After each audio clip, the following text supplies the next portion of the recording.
Olá!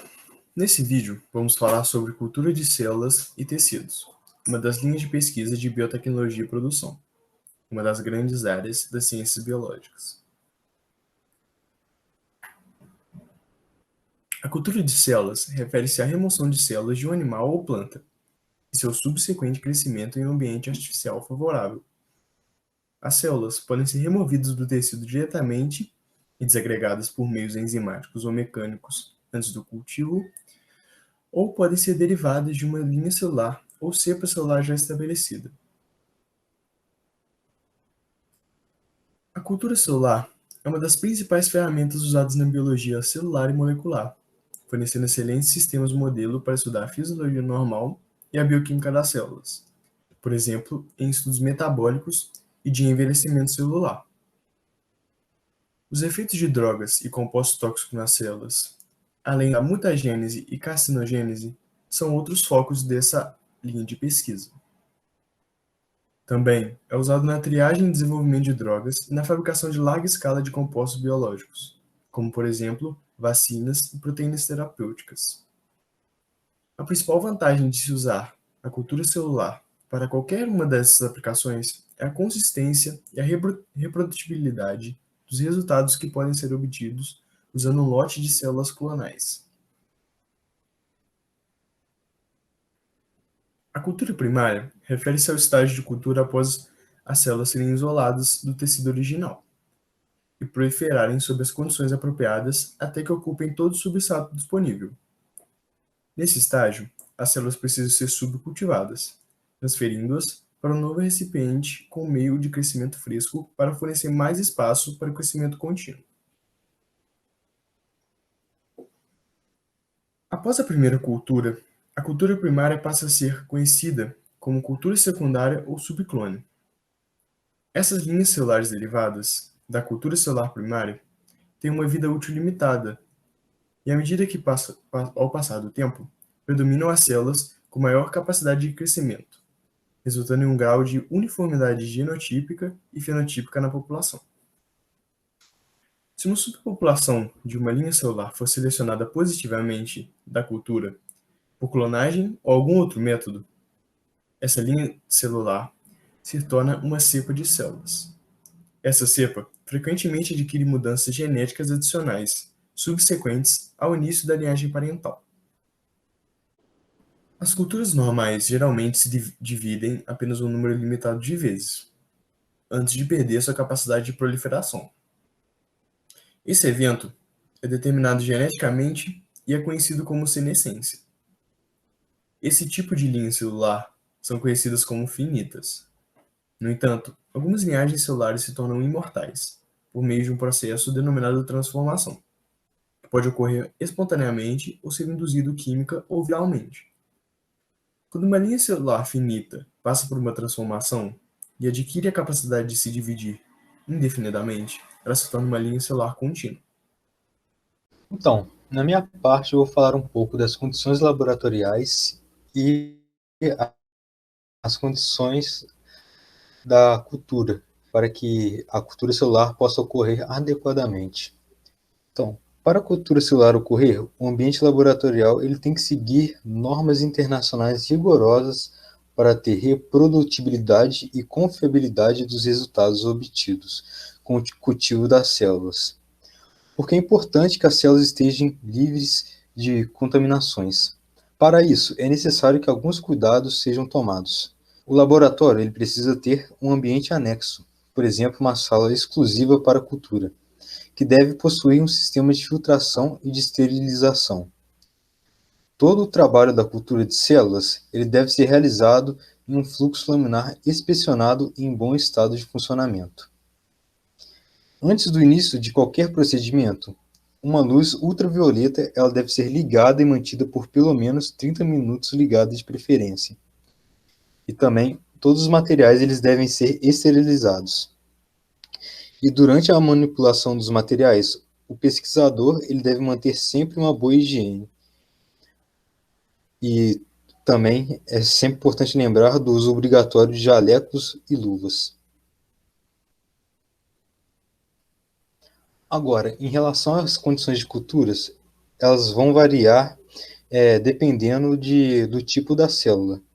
Mas o ambiente artificial em que as células são cultivadas, ele sempre tem que ter o recipiente adequado, contendo os seguintes substratos.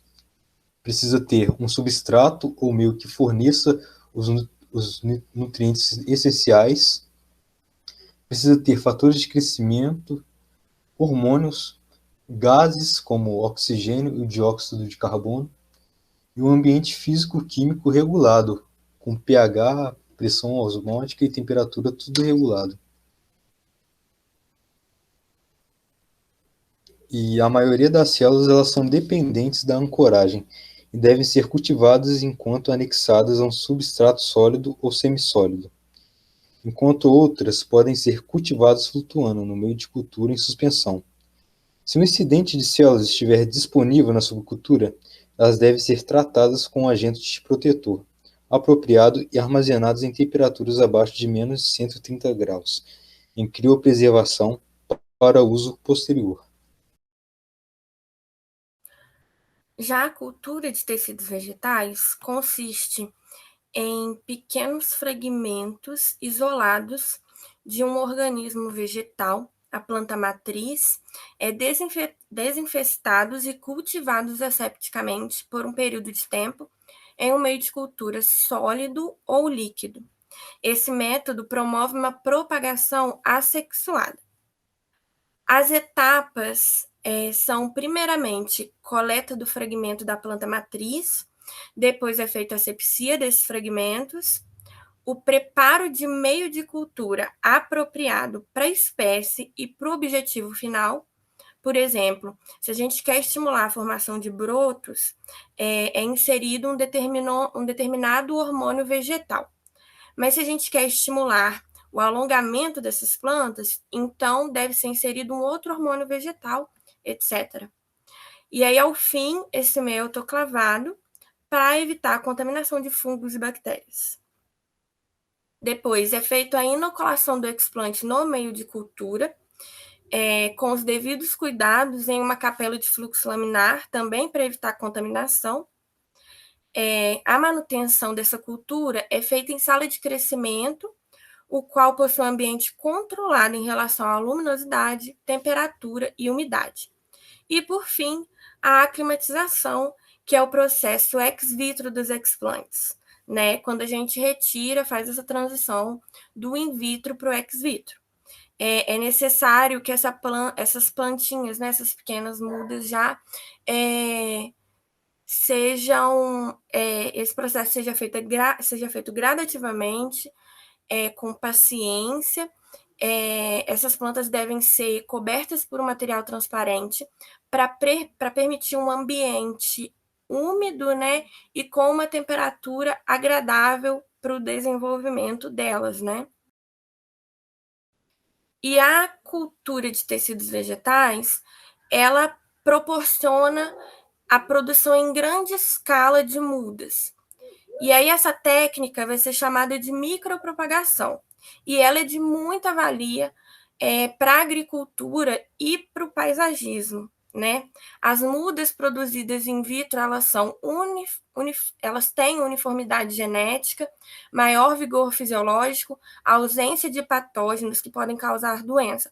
Ou seja, elas geram uma maior produtividade. E tem muitas espécies que são difíceis, né, de serem cultivadas assim naturalmente. Hoje em dia, eles fazem muito a micropropagação para a produção de eucaliptos, de lúpulos, de abacaxi, né? E a cultura de tecidos também é muito importante para a manutenção de bancos de germoplasma e, assim, ajudar na preservação de espécies vegetais e também pode ser empregada em programas de melhoramento vegetal e pesquisas. Aqui é um site de uma empresa, uma biofábrica de produção de mudas. Então, assim, aqui a gente pode ver que tem procura no ramo agora do agronegócio, né? No lúpulos, muito também por conta da cerveja e tal, né? Então, assim, é uma possibilidade, né, de profissão para os biólogos.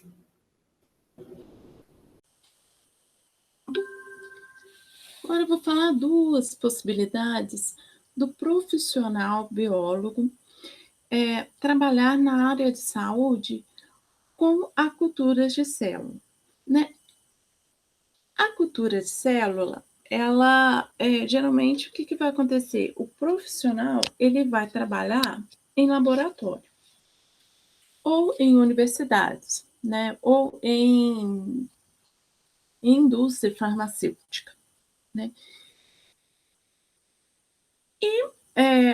São várias áreas, né, de culturas de célula na saúde, mas eu destaco aqui duas, né, na oncologia, né, as aplicações na oncologia, e tem também na área de vacina, né.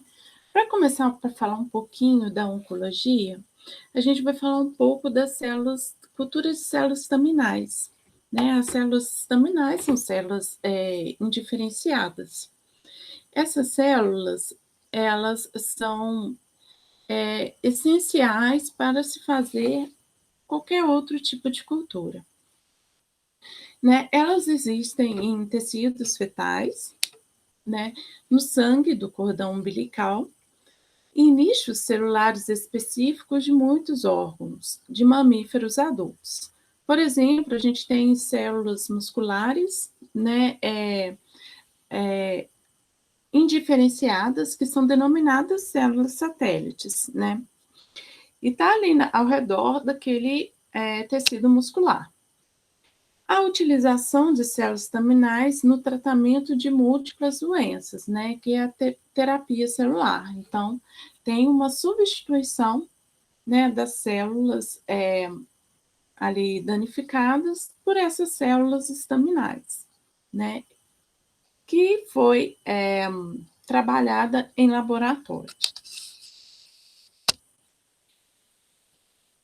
Na cultura de células tumorais, né, a gente vê que elas também são capazes de se diferenciar in vitro, né? E aí há um avanço muito importante na área da saúde com relação, né, ao tratamento do câncer, né? Ali você pode trabalhar com células específicas, né? Ela tem sido uma ferramenta muito importante na clínica oncológica. Ali você pode tirar algumas moléculas, né, que você pode fazer o diagnóstico, né? Então é importante se trabalhar na cultura. Ali você pode fazer o diagnóstico, né, a partir daquela cultura de células tumorais. Bom, é importante a gente também falar um pouco da defesa, né? A cultura de células dendríticas, né? Ela é o principal meio pelo qual as células tumorais podem ser destruídas pelo organismo, né? Pelo nosso organismo, né? O que são as células dendríticas? As células dendríticas, elas são apresentadoras de antígeno.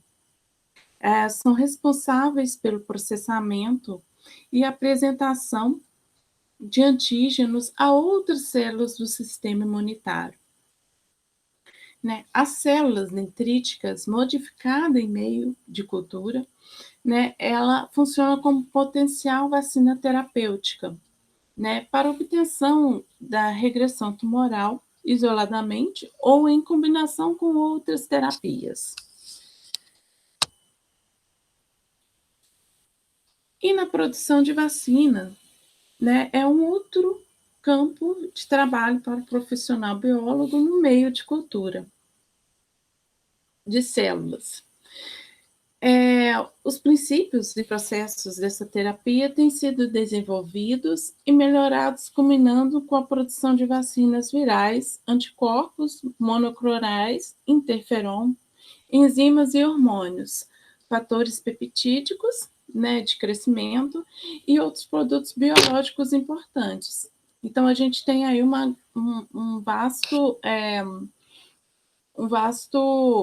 vasta composição bioquímica para se trabalhar, né, com a produção de vacinas virais. A cultura de célula é feita em grande escala, então geralmente é por laboratórios, né? E também em universidades que trabalham com esse tipo de pesquisa. Bom, as vacinas virais, elas são feitas a partir de células animais. O meio de cultura, ele contém mais de 50 componentes, né, suplementado com soro animal e peptonas. E como ocorre a produção de vacinas, né? Como que essa cultura de células ela vai trabalhar na produção de vacinas? Existe uma seleção de células, né? Ali é feita a cultura, né? O meio de cultura, né? Colocado em uma solução, numa estufa, né? Depois ocorre a infecção, é feita a infecção, né? Depois é feito a separação, né? Depois da separação é feita a purificação, né? E inativação e a formulação do produto final. E essas foram as referências que utilizamos no nosso trabalho.